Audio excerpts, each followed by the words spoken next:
UDF സ്ഥാനാർത്ഥി Mani C കാപ്പന്റെ തെരഞ്ഞെടുപ്പ് വിജയത്തിനായി Kerala state service pensioners association KSSPAയുടെ നേതൃത്വത്തിൽ നടത്തുന്ന വാഹന പ്രചരണ ജാഥയ്ക്ക് പാലായിൽ തുടക്കമായി.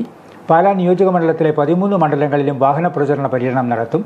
പാലായിൽ വാഹന പ്രചരണ യാത്രയുടെ ഉദ്ഘാടനം DCC general secretary professor Satheesh Tollani നിർവഹിച്ചു. മാണി സി കാപ്പൻ ഇവിടെ MLA ആയിരിക്കുന്ന കാലത്ത് ഒരു വികസന പദ്ധതികളും പാലായിൽ നടക്കാൻ പാടില്ല എന്ന് ശാഠ്യം പിടിക്കുന്ന ആളുകൾ മറ്റാരുമല്ല നമ്മളെ എതിർക്കുന്ന സർക്കാരിന്റെ എല്ലാ ഒത്താശയോടും കൂടി ഇതിന് ശ്രമിച്ചുകൊണ്ടിരിക്കുന്നത് ഇടതുപക്ഷത്തിന്റെ സ്ഥാനാർത്ഥി ജോസ് കെ മാണിയാണ് എന്ന കാര്യത്തിൽ പാലായിലെ ജനങ്ങൾക്ക് യാതൊരു സംശയവുമില്ലാത്ത കാര്യമാണ്.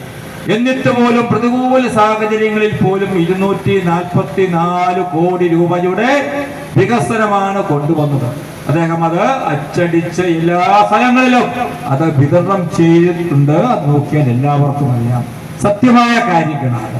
പക്ഷെ നമ്മളെ സംബന്ധിച്ച് നമുക്കറിയാം, ഇത് പോരാ. പ്രതിപക്ഷത്തിരിക്കുന്നത് കൊണ്ട് രണ്ട് കാര്യമാണ്. പ്രതിപക്ഷത്തിരിക്കുമ്പോൾ ഫണ്ട് കുറയ്ക്കും. ഫണ്ട് കുറയ്ക്കുക മാത്രമല്ല, കൊടുത്ത ഫണ്ട് പൂർണ്ണമാക്കാൻ സമ്മതിക്കില്ല. ഭരണപക്ഷത്തേക്ക് വരണം. നമുക്കറിയാം, UDFന്റെ ഭരണം വരാൻ പോകുന്നു.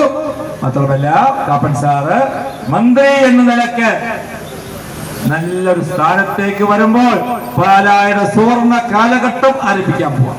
സംസ്ഥാന കമ്മിറ്റി അംഗം ജയമോഹനൻ അധ്യക്ഷനായിരുന്നു. ജാഥ captain Devasya AJ, Sunny Michael, Joseph KK, George Kolathur, Sujatha, Sreekumar B, Manoj തുടങ്ങിയവർ പ്രസംഗിച്ചു.